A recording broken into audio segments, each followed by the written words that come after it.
Good morning to all. Hope you all are doing well at your places. Dear student, today we will start our unit 3 where there is a will. Let's start. Introduction of this unit. Where there is a will, there is a way. So this sentence is a proverb.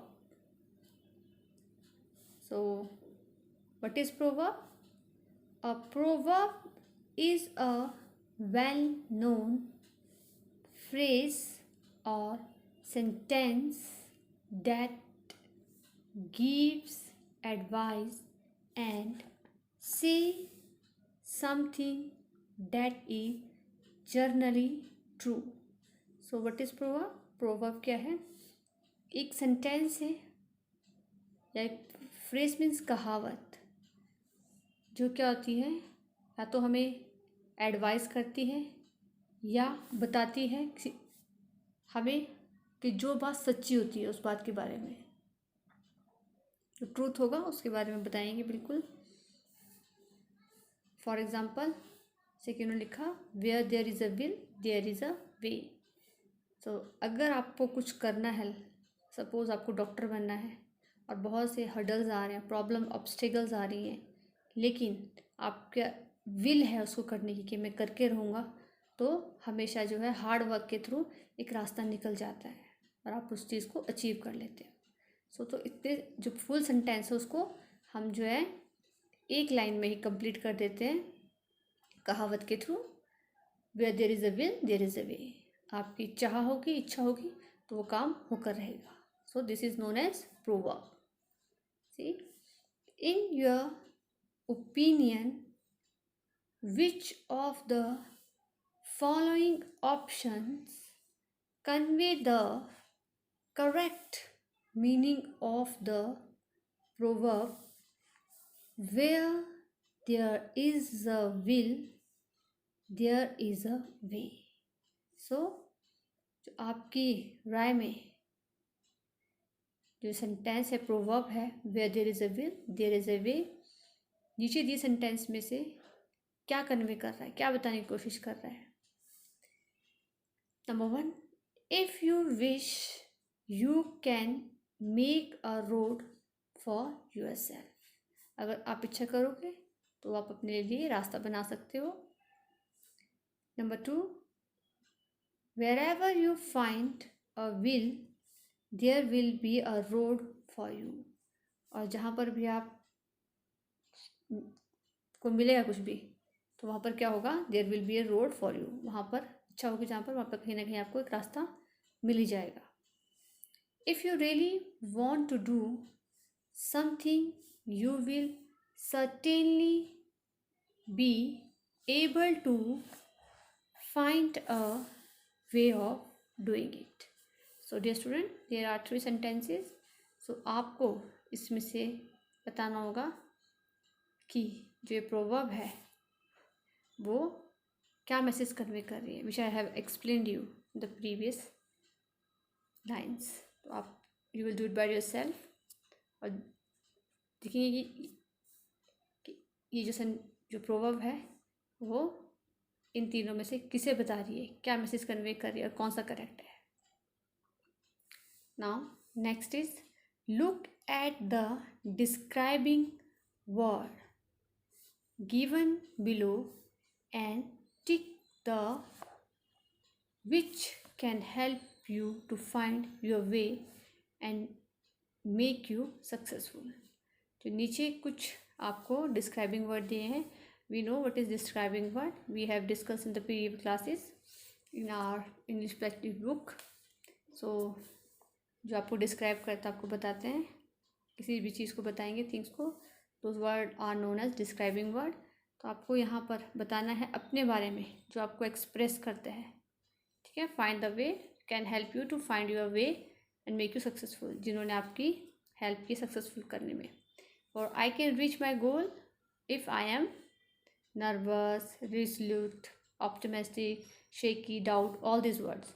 तो आपको इसमें से टिक लगाना है जो आपको लगता है जिसने आपको हमेशा, जिनके थ्रू, जो वर्ड्स जिन्होंने आपको हेल्प की है हमेशा सक्सेस करने में। जैसे आपका कॉन्फिडेंस है, suppose confidence, will take the example of, आप में अगर कॉन्फिडेंस है, कभी आपने पार्टिसिपेशन किया है किसी भी उसमें, आप में कॉन्फिडेंस था तो आपने उसके थ्रू क्या किया, उस कंपटीशन को जीत लिया है। Now we will start section A which is given on page number 53. Here is one activity, again one activity for you, so let's read. इस एक्टिविटी में क्या है, number A, have you ever tried to analyze yourself? क्या कभी आपने कोशिश की अपने एनालाइज करने की, अपने जानने की कि आप कैसे हो, ठीक है। Do you face a situation readily और do you try to avoid it? कभी आपने कोई सिचुएशन फेस की है और उसको अवॉइड करने की कोशिश की, कोई डिफ़िकल्टी आपकी लाइफ में कभी कोई आई है? What do you do in the following situations? और आपको बताना है कि इन फॉलोइंग सिचुएशंस में आप क्या करोगे, आपने और क्या कैसे सॉल्व करोगे, उसमें क्या चूज़ करोगे। टिक द करेक्ट ऑप्शन, और आपको करेक्ट ऑप्शन पे टिक लगाना है। Let's start. I am going to read it and you will do it by yourself. When you make a mistake to do, so there are two options, admit it, yeah, hold someone as responsible. So as we know, हम क्या करते हैं, हमेशा करना भी चाहिए। when you make a mistake, do you admit it? For example, I'm taking my example, admit it. तो आपको जो भी इसमें लगता है कि आप जो भी करते हैं दोनों में से, या तो एडमिट करते हैं या किसी और के ऊपर डाल देते हैं रिस्पॉन्सिव कि इसने किया है, तो उस पर टिक लगाएंगे। Number 2, when you see a person better than you, do you try to, first option learn from him, number 2 prove him to be inferior. अगर कोई पर्सन आपको मिलता है जो आपसे अच्छा है स्टडी में या एक्टिविटी में, किसी चीज़ में भी, तो आप क्या करते हो, या तो आप उससे सीखोगे या आप कोशिश करोगे उसको इन्फीरियर कॉम्प्लेक्स देने की कि आप मुझसे नीचे हो। So in case I always learn from him and her, उससे तो हम सीखती हैं। आपको जो लगता है आप उसको टिक कर देंगे, fine. Number 3, when you came across a difficult question, do you, again two options, first is try your best to find the answer, second one is find fault with the question। क्या है question, क्या आपको है कि अगर आपको कोई difficulty आ रही किसी क्वेश्चन में तो आप क्या करोगे, तो या तो आप आंसर ढूंढने, अपना बेस्ट दोगे आंसर ढूंढने के लिए ट्राई करोगे, या फिर आप क्या करोगे, आप बोलेंगे क्वेश्चन ही ऐसा है, गलत क्वेश्चन दिया है, ठीक है, उसको सॉल्व करने की जगह उसमें आप कमियाँ निकालना शुरू कर दोगे, फॉल्ट निकालना शुरू कर दोगे। So usually we do try, we always try our best to find the answer. Next one, when you are unable to score good mark, do you work harder than before, give up after something. वजह से कि अगर किसी आप good score करने में enable हो रहे हैं, आपको नंबर अच्छे नहीं आ रहे हैं, तो आप क्या करोगे, वर्क हार्ड देन बिफोर, पहले से ज़्यादा मेहनत करोगे या छोड़ दोगे, गिव अप कर जाओगे, कुछ नहीं हो सकता। तो we should always work hard than before.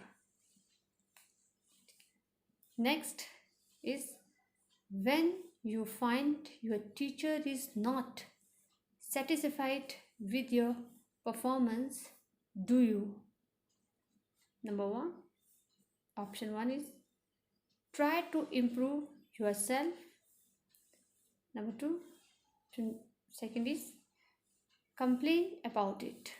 अगर आपका टीचर सेटिस्फाइड नहीं है आपकी परफॉर्मेंस से, ठीक है, आपका टेस्ट है, आपके नंबर कम आ रहे हैं, मार्क्स कम है, और आप सेटिस्फाइड नहीं टीचर या किसी और एक्टिविटी में आपको बोलता है इम्प्रूव कीजिए, तो ग्रेडिंग कम आ रही है आपकी, तो क्या करोगे? उस ग्रेडिंग को इम्प्रूव करने की कोशिश करोगे या कंप्लेंट करोगे? So try to improve yourself. So आप जो है you will do this activity which I have explained you. तो आपको जो लगता है इसमें से कि मैं ये करता हूँ, तो आप उस पर टिक लगा सकते हैं। This is the activity which I have explained you. Now if you have opted for the first answer to each question, you are determined to work hard. But if the second answer is your choice, in each case you need to improve yourself and change your attitude. ये बोल रहे हैं अगर आप इतने भी options में से फर्स्ट वाला चूज़ करते हैं तो ये बताता है कि आप डिटरमाइंडेड हो। ठीक है, अगर आप सेकंड चूज़ करते हैं, सारे सेकंड चूज़ करते हैं, तो क्या होता है इससे? ये बताता है कि आपको इम्प्रूव करने की ज़रूरत है, आपके बिहेवियर में चेंज करने की ज़रूरत है, एटीट्यूड को चेंज करने की ज़रूरत है। So dear student, today we have done one activity of unit 3. That's all for the day. Tomorrow we will read the story, very interesting story. Thank you and have a nice day.